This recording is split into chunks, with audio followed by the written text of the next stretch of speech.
हाँ बच्चों, इसके पिछले सेशन में हम लोगों ने एपी के बारे में पढ़ा था। इस सेशन में हम लोग ज्योमेट्रिक प्रोग्रेशन मतलब कि जीपी के बारे में पढ़ेंगे, जिसको हम लोग कहते हैं गुणोत्तर श्रेणी। तो प्रोग्रेशन मतलब रहता है कि एक पैटर्न होता है नंबर्स का। तो अब इसमें देखिए, ये जैसे 3 दिए हैं, यहाँ पे 3 प्रोग्रेशन है, जिसमें फर्स्ट है 2, 4, 6, 8, 16 एंड सो ऑन। ठीक है। इसी तरह से अगला आप देखिए 1/9, 1/27, 1/81 एंड माइनस है ये 1/9, then it is -1/27, then 1/81, then -1/243 and so on. तो अब आप इसमें देखिए, अगर हम लोग फर्स्ट की बात करें, फर्स्ट वाले में, फर्स्ट टर्म को हम लोग एपी में पढ़ चुके हैं, ए इज 2। ठीक है। अब इसके बाद हम लोग देखिए, ये फर्स्ट टर्म है, ये सेकेंड टर्म, ये A1 है, A1 that is A is equals to, हम लोग उसको A1 भी कह सकते हैं, A1 इज 2। अब इसके बाद अगर हम A2/A1 निकालें, देखिए 4/2 that is 2, this upon this, फिर हम लोग ये A3 है, तो हम लोग क्या करें, A3/A2, 2 कंसेक्यूटिव टर्म्स का हम रेशियो ले रहे हैं, बाद वाले को न्यूमरेटर में, पहले वाले को डिनोमिनेटर में। आप फिर से देखिए 8/4 दैट इज 2। तो इस तरह से हम कंसेक्यूटिव टर्म्स लें और बाद वाले में से पहले वाले को डिवाइड कर, we are getting the same number. ठीक है। इसी तरह से सेकंड में भी होगा।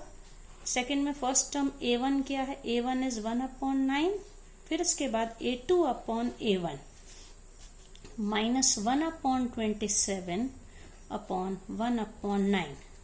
तो ये क्या हो जाएगा, -1/27 इंटू 9/1। तो इसको सॉल्व करेंगे, -1/3, माइनस है। ओके। तो देखिए A2/A1 क्या मिला, -1/3। इसी तरह से A3/A2 निकालेंगे, A3/A2 again 1/81 divided by -1/27। Again we'll get the number -1/3। मतलब हर बाद वाले टर्म में से उसके पहले वाले को डिवाइड करने पे अगर किसी प्रोग्रेशन में हमें सेम नंबर मिले, तो इस तरह के पैटर्न को हम लोग क्या कहते हैं, ज्योमेट्रिक प्रोग्रेशन, जीपी कहते हैं। और ये जो 2 कंसेक्यूटिव टर्म्स का जो रेशियो है, A2/A1 और A3/A2 और A7/A6, इसको हम क्या कहते हैं, कॉमन रेशियो, या हिंदी में इसको हम लोग कहते हैं सार्व अनुपात, और इसको हम लोग R से डिनोट करते हैं। R is here common ratio. ठीक है। और फर्स्ट टर्म क्या होता है, A, ये तो हम लोग को पहले ही पता है। तो अब इसमें आप इस तरह से भी समझ सकते हैं, तो जैसे इसका फर्स्ट वाले का कॉमन रेशियो हमारा 2 है, R की वैल्यू 2 है। हर अगले टर्म में कॉमन रेशियो यानी 2 से मल्टीप्लाई करने पे, पिछले प्रीवियस टर्म में कॉमन रेशियो से मल्टीप्लाई करेंगे तो अगला टर्म मिल रहा है। 2 × 2 4, 4 × 2 8, 8 × 2 16 एंड सो ऑन। इसी तरह से इसमें हर टर्म में -1/3 से मल्टीप्लाई करेंगे तो हमको अगला नंबर मिल रहा है। मतलब किसी सेम सर्टेन नंबर से हमको जब when we multiply each term of any progression, then by this we always get a GP. इसी तरह से आप थर्ड वाले में देखिए 0.01 है, तो इसमें 0.01 से मल्टीप्लाई किया है, तो 0.0001 है। Again if we multiply by 0.01, so we get 0.000001 and so on.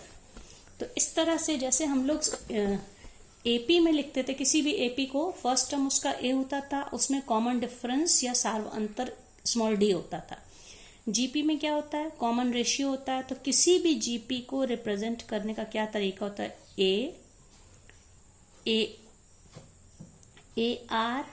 AR square, AR cube and so on. आप देखिए ये फर्स्ट टर्म है, इसमें R से मल्टीप्लाई करने पे सेकेंड टर्म AR, फिर R से मल्टीप्लाई करने पे थर्ड टर्म AR स्क्वायर, फिर R से किया AR cube and so on. इस तरह से हम किसी भी जीपी को रिप्रेजेंट करते हैं। और इसमें हमेशा कोई भी जीपी है, तो हम मान लीजिए कोई हमने पर्टिकुलर kth टर्म लिया, तो R क्या होता है, AK+1 डिवाइडेड बाय AK। इसका ये मतलब हो गया कि जो भी, अगर हमने मान लीजिए K की वैल्यू मैंने अगर 10 ली है, तो 10 + 1 11th टर्म में से 10th टर्म को डिवाइड करेंगे तो हमें कॉमन रेशियो R मिलेगा। अब इसके बाद क्या होता है, जनरल टर्म और nth टर्म ऑफ जीपी, जिसको हम लोग क्या कहते हैं, जनरल टर्म या nth टर्म को हम लोग क्या कहते हैं, tn। आपको याद होगा एपी में क्या था, a plus n minus 1d, लेकिन जीपी में क्या होता है, जीपी का जो जनरल टर्म होता है AR n माइनस 1। ओके, ये आपको फॉर्मूला याद रखना है। ये जब जीपी कैसी है, यहाँ पे जीपी फाइनाइट है, मतलब उसके टर्म्स हमको पता है, तब हम यहाँ पे a is first term, r is common ratio, और ये क्या हो जाएगा, एन इसका nth टर्म। जैसे मान लीजिए ये वाली जीपी है, ठीक है। अब इसमें मैंने कहा फिफ्थ टर्म आपको निकालना है, तो फिफ्थ टर्म का क्या मतलब है, T5 निकालना है। तो T5 के लिए a की वैल्यू क्या है, a is 2, common ratio is, यहाँ पे क्या हो जाएगा, सार्वनुपात या कॉमन रेशियो 2 है, सब में 2 से मल्टीप्लाई हो रहा है, मतलब 2 to the पावर, और मैंने एक बोला फिफ्थ टर्म निकालना, तो n की वैल्यू 5 है, 5 माइनस 1। हाँ, a क्या था, ये a की जगह पे हम लोगों को 2 लिखना है, तो क्या हो जाएगा 2 इंटू 2 to the पावर 4, तो 2 to the power 5 that is 32। तो इस तरह से हम लोग, जैसे हम लोग एपी में निकालते थे Tn is equal to a plus n minus 1d, GP में Tn is equal to AR to the power n minus 1। इसके बाद हम लोग एपी में करते थे सम ऑफ n टर्म्स। इसी तरह से जीपी में, अब अगर हम इसको सीरीज के फॉर्म में लिखें, कोई भी ऐसी सीरीज हम लोगों की है, ठीक है, एस है, जहां पे मान लीजिए ये क्या हो, a plus AR plus AR square plus AR cube, इस तरह से है, और ये AR n माइनस 1। आप देखिए यहाँ पे ये फर्स्ट टर्म है, r टू द पावर 1 है तो सेकेंड टर्म है, r स्क्वायर है तो थर्ड टर्म है, then r to the power n minus 1, तो टोटल कितने टर्म्स हो गए, n टर्म्स हो गए। इसलिए हम लोग इसको SN बोलेंगे, sum of n terms of n AP। तो इसके लिए क्या फॉर्मूला है, SN is equals to A 1 minus RN upon 1 minus R, चाहे हम लोग ऐसे लिखें या हम ये दोनों से माइनस साइन आप कॉमन ले लीजिए, तो कैंसिल हो जाएगा, माइनस साइन ऊपर से ब्रैकेट से बाहर निकालिए और माइनस साइन यहां से निकालिए, तो क्या A in bracket RN minus 1 upon R minus 1, ठीक है। तो इस, और वैसे हम लोग आमतौर पे फॉर्मूला यूज करते हैं, when R is common ratio is less than 1 then we write 1 minus R, ये formula, and when R is greater than 1 then we use this formula. Okay, अब इस पे तो दो फॉर्मूले हम लोगों के हो गए, एक तो nth टर्म का था Tn is equal to AR to the power n minus 1, और दूसरा है sum of n terms of n AP। अब इसमें कुछ सॉल्व एग्जाम्पल आप लोग देख सकते हैं बच्चों, ये बुक में दिया हुआ है। जैसे देखिए पहला, find the 10th and nth term of GP this 5, 25, 125।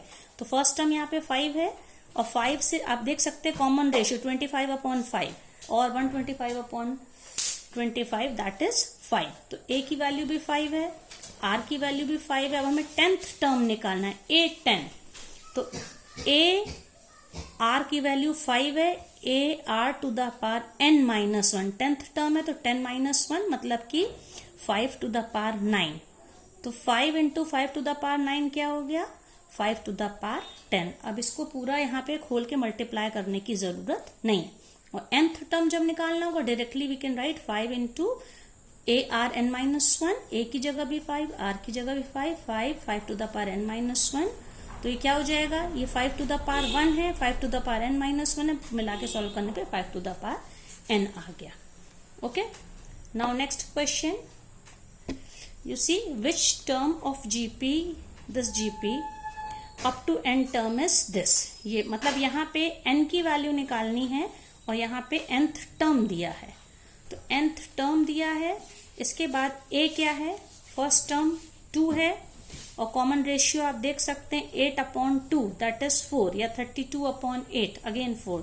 So r common ratio r is 4, a is 2, Tn is given, Tn is this, so Tn this number is equals to A is 2, R की value 4 to the power n minus 1.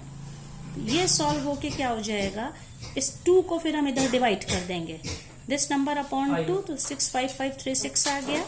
ये जो number है इसको अगर हम prime factorisation से इसके factors बनाए, ये आता 4 to the power 8. और 4 क्यों लिया, क्योंकि RHS में 4 है. तो आप देखिए 4 to the power 8 is equals to 4 to the power n minus 1. तो आप इनके जब बेस इक्वल है, पार्ट्स को इक्वेट करेंगे, n minus 1 is equals to 8, so n will be 9. So ninth term is given here. Okay. इसी तरह से ये देख लीजिए बच्चों, if in a GP if third term is 24 and sixth term is 192, find the 10th term. तो third term means A3 is given. A3 AR, जब AN होता है तो R to the power n minus 1 एक पार कम होती है. A3 है तो AR to the power 3 minus 1, that is AR square. So AR square is 24 given, and sixth term is given. Sixth term means AR to the power 5, it is 192. तो third और sixth term दिया है, ये value 24 और 192 दी, दोनों तरफ हम divide करेंगे. ठीक है, 2 से 1 डिवाइडेड बाय 2, तो इससे क्या हो जाएगा, ये 2 डिवाइडेड बाय 1, तो क्या हो जाएगा इसमें 192 upon 24 is equals to AR5 upon AR square. तो ये क्या हो जाएगा, A कैंसिल हो गया, R5 upon R square, R cube is equals to 8. R cube 8 है तो दोनों तरफ क्यूब रूट लेंगे तो R इज इक्वल्स टू 2. अब यहाँ पे AR स्क्वायर में हम R की जगह पे 2 रख देंगे, तो क्या हो जाएगा A into 2 square. A into 2 square is 24, मतलब क्या हो जाएगा, A इज 2 स्क्वायर 4 होगा, A is equals to 24 upon 4, that is 6. तो हमें A की वैल्यू मिल गई, R की वैल्यू मिल गई. अब हमें इस क्वेश्चन में कौन सा टर्म निकालना है, 10th टर्म. तो 10th टर्म के लिए A10 क्या होगा, AR to the power 10 minus 1, मतलब A की वैल्यू 6, R की वैल्यू 2 और n यहाँ पे n minus 1, 10 minus 1 that is 9. 6 into 2 to the power 9, तो ये वैल्यू इस तरह से आ गई. ठीक है बच्चों.